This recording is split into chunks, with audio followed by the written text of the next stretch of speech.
அஸ்ஸலாமு அலைக்கும் வரஹ்மத்துல்லாஹி வபரகாத்துஹு.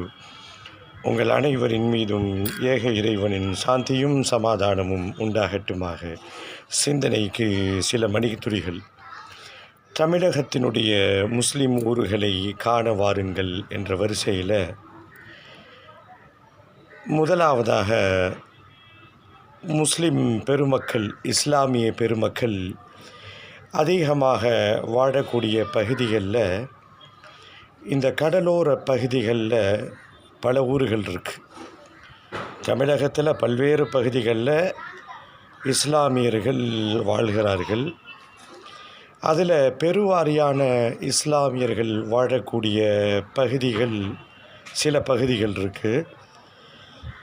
அதில் கடல் கரையோர பகுதிகள் அப்படின்னு பார்த்தா, அதில் முதல் இடத்தில் இருக்கக்கூடியது, அந்த இடத்தை காயல்பட்டினம் தட்டி செல்கிறது.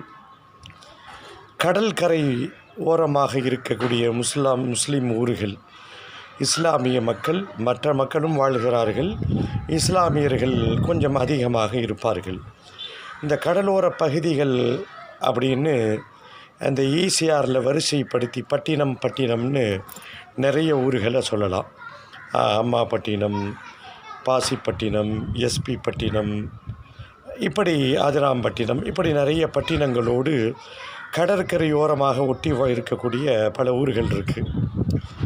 அந்த பட்டினத்தில் இந்த காயல்பட்டினம் சேராது. ஆனால் இந்த காயல்பட்டினத்திற்கு தொன்மையான வரலாற்று பின்னணியோடு இணைக்கப்பட்ட, உண்மை வரலாறோடு இணைக்கப்பட்ட, ஆன்மீகத்தோடு தொடர்பு படுத்தப்பட்ட பல நிகழ்வுகள் காயல்பட்டினத்தோடு இருக்கிறது.